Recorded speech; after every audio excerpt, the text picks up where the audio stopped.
been running in Supersport for the last 9 years. This is our 10th year, I believe. We've probably taken a little bit of a step back this year where we're running 2 young riders. But I do believe one should look ahead to the future. The future is with young riders. We have 2 very talented riders on board this year, namely Luke Hedger, who rode Superstock 600 for us last year and won the championship. Glenn Irwin I've known for the last few years. Glenn is very talented. I think he's had a little bit of bad luck over the last couple of years, but we're hoping to bring him forward again this year. We've made positive changes throughout the year, and we're gradually rebuilding my confidence after a hard season last year. We're at Brands Hatch this weekend, which happens to be a bit of a bogey circuit of mine.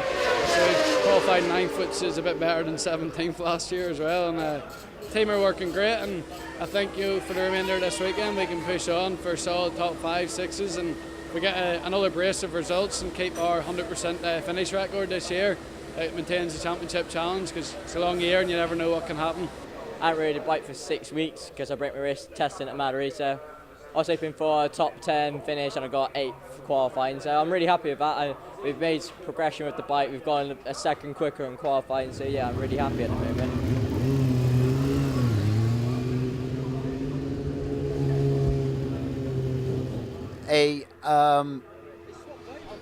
Oh yeah, sorry, I didn't do the show. Not an easy decision, but definitely the correct decision was to move to the Yamaha R6. He's very upbeat about the bike. He knows that he can perform on it, and we know he can perform on it.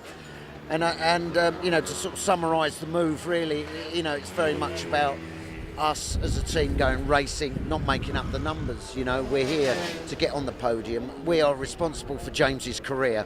He's come from the States. He's a successful rider over there, twice AMA champion. So it's about the rider.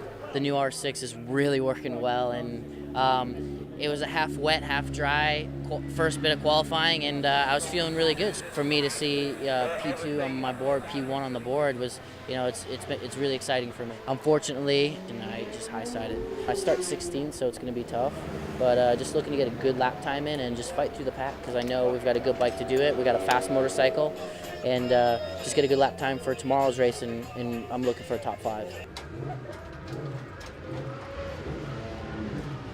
It's all gone good for me so far. We've managed to qualify 5th, which is my best qualifying in Supersport so far.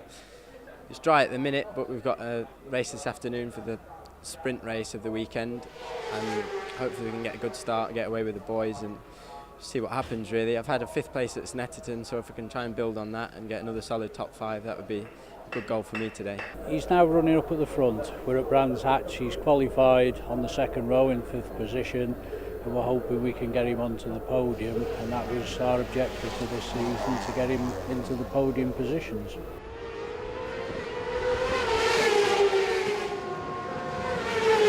We're doing quite well so far. We've qualified 6th for the first race. A few little problems just with the heat really, just changing the bike a little bit. Both riders are quite confident that we can have a good result. I hope we can just have a good solid points really.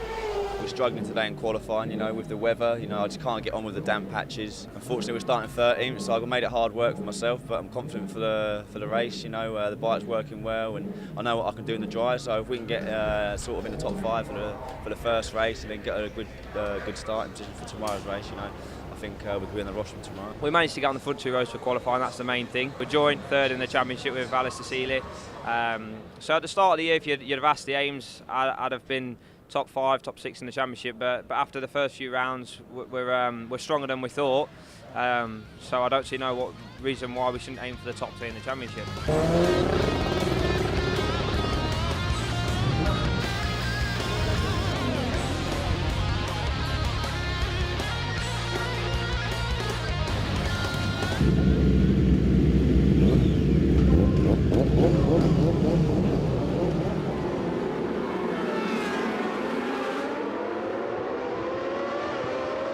What a start from Seeley, the little flyweight Ulsterman on the Motorpoint Yamaha. Can't quite hang on though. Dixon right round the outside bravely makes his move, and then moves out a little too wide into Druids and gets pushed out by the blue and white Motorpoint bike, and there's a bit of fisticuffs going round Druids there. Everybody manages to stay on board. Seeley, Gowland, Dixon, McConnell, Jones. They are the breakaway group ahead of Irwin, Stapleford, Mackenzie, Hedger and the American Rispoli. Glenn Irwin looking strong though on the orange and green Kawasaki. He's beginning to close in, and Stapleford is also on the move in 7th place. So Gowland forced back, and there goes McKenzie. McConnell's gone down. McConnell makes the mistake at Druitt. Seeley leads the way. Gowland in 2nd place. Jones in 3rd. Jake Dixon is leading the 2nd phalanx of riders ahead of Glenn Irwin, Lucal Stapleford, Taylor Mackenzie, Luke Mossey moving into contention in 8th place now, with Bjorn Estman, the South African, rounding out the top 10. There's Luke Hedger going through in 11th, and the lead changes. Alex Olsen, number 11, pushes his way through to become lead Evo bike. Alex Olsen on the Power Projects Racing T3 Triumph. Coming up the hill, there goes Jake Dixon, and then the battle following. There's Stapleford now on the orange and black Profile Racing Triumph, with that familiar dangling left leg where he just waves the outside leg at you as he's going around the corner. No attempt to keep that on the foot peg. Seeley and the Martrain Yamaha will take victory after a dramatic final lap here at Brands Hatch. Seeley, Martrain Yamaha, the Smiths triumph of Graham Gowland in 2nd place. 3rd place, Luke Jones, and 4th for Jake Dixon. Luke Stapleford, Luke Mossey, Glenn Irwin gets nudged back to 7th ahead of James Rispoli, now out on a Yamaha. Taylor Mackenzie 9th, Luke Hedger in 10th ahead of Bjorn Estman, and number 11, Alex Olsen, will be the leading Evo bike home.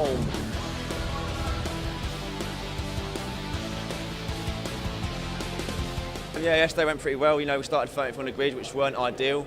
Ended up 6th in the race. We were 5th on the grid for today's race, and now I'm feeling confident. The bike's working well, and just if we can get a podium, you know, that'd be a massive result, because it's always been a bit of a bogey track for me around here. So hopefully we can put that demon to bed now. The target yesterday was for podiums, and today is the same target. There was an easy podium there for us yesterday, but we couldn't take it.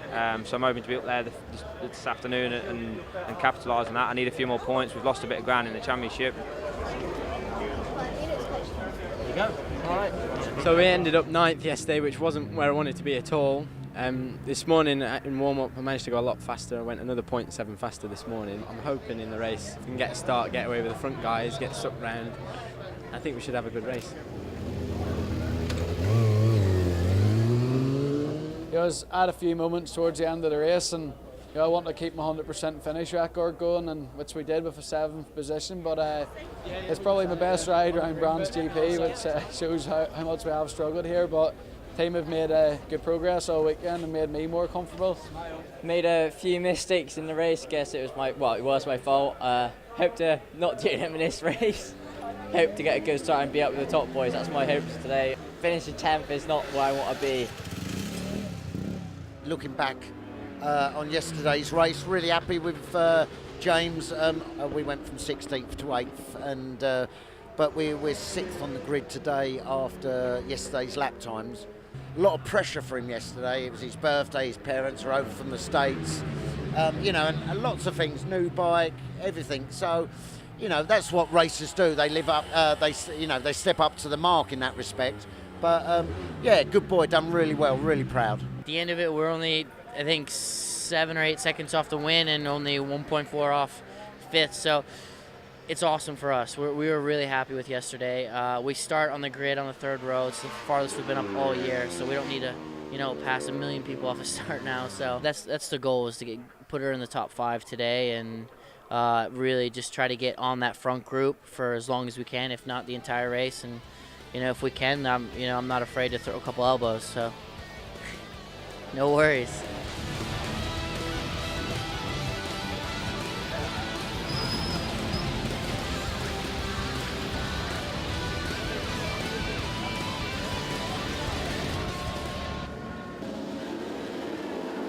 Great start though by Gowler, just grabs a fistful and goes for the launch and just manages to hold on in front of Alistair Seeley's Martrain Yamaha as they drop down the hill. But it is Luke Jones who's taking the advantage of his starting position, but runs a bit wide up the hill. Gowland, Jones, Dixon, Seeley, McConnell, Mossey. Rispoli gets that start that he wanted to run with the front guys ahead of Glenn Irwin and Taylor Mackenzie. Interestingly, the quickest man on that last lap was Luke Stapleford, down in 10th, a 1:29.1 compared to the leaders 1:29.2. So Profile Racing triumphs. Luke Stapleford setting the pace in the traffic. And look at this, Mossey. Gowland forced wide by Mossey as they go around Druids. Yeah, he just left a little bit of a gap there, and Mossey had every right just to slip up the inside. Very neat move, so Mossey up to third, and he definitely looks like the man on the move. Fastest man of the race so far on that last lap was Glenn Irwin in 7th spot. 3 triumphs in pursuit with Jake Dixon. Someone's had that's Mossey. Sorry, Mossey had a great got on the throttle too hard, big moment, and nearly was off the track. He lost all his speed. He's absolutely fine, but he's lost 4 or 5 places. Seeley, Gowland, Jones, Dixon, Stapleford having another good ride. Glenn Irwin. And I think Stapleford just might be catching Dixon by a fraction. So Stapleford in 5th, Dixon in 4th, and he's got a second to bridge, but he just looks like he's creeping in a bit. And yet Taylor Mackenzie in 9th place is managing to get onto the back of that squad. So there's still some fighting to go on for the places. Brilliant from the wee wizard. He wins it from an exasperated Graham Gowland. Luke Jones once again a wonderful 3rd place for the Herefordshireman. And across the line, Jake Dixon just thrusts the Appleyard McAdam Dutes and Yamaha across the line ahead of Stapleford. McConnell gets the better of Glenn Irwin for a crucial 6th place and a precious 10 points. The Motorpoint British Supersport Championship standings after 10 of 24 races. Billy McConnell on 162 points. Suddenly a radically reduced lead of 10 over Alistair Seeley and 11 over Graham Gowland, with Luke Stapleford handily placed in 4th place. Luke Jones now just 5 points behind him in 5th, and ahead by a single point of Glenn Irwin, with Luke Mossey, Jake Dixon, Taylor Mackenzie and James Rispoli all in the mix.